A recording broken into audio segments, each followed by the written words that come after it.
বরিশালের মেহেন্দিগঞ্জ উপজেলার মেহেন্দিগঞ্জ থানা কর্তৃক ওপেন হাউস ডে পালিত হয়েছে।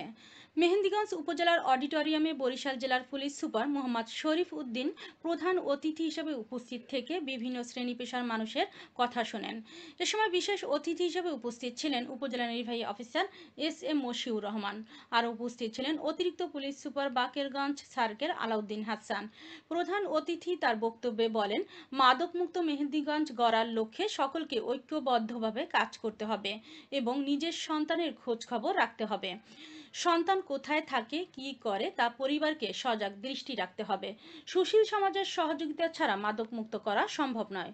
উন্মুক্ত আলোচনা সভায় ছাত্রছাত্রীরা প্রশ্ন করলে প্রধান অতিথি তার উত্তর দেন।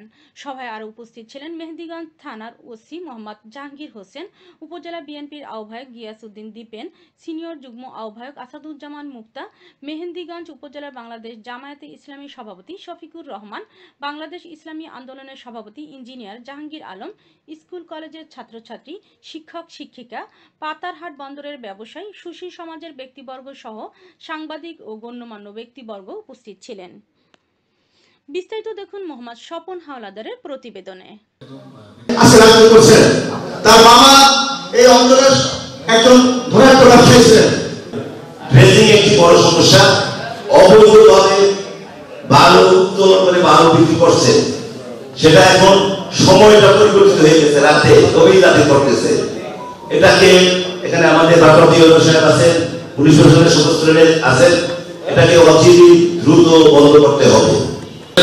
কম সমস্যা এবং এটা ভালো করা মানে প্রতি বছর চলে আসতেছে। আমি কিন্তু শুনছি ভালোটা কাটা শুরু করে রাত্রে 9টার পরে আমার কাছে যখন অভিযোগ আসে আমি সরাসরি কাজে এবং মানে সহায়তা নিই এবং আমাদের প্রস্তাবনা হয়। কিন্তু পুলিশ যাওয়ার পরে দেখা যায় অনেক কিছু পাওয়া যায়।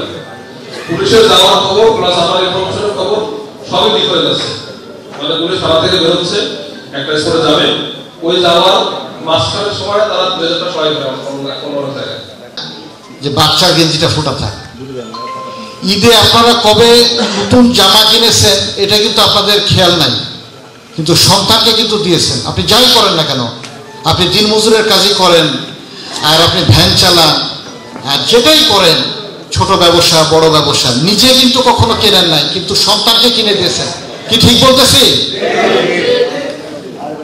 সন্তানরা যারা আসো, তোমরা কি এটা ফিল করো যে বাবা নিজে না নিয়ে আমাদেরকে দেয়?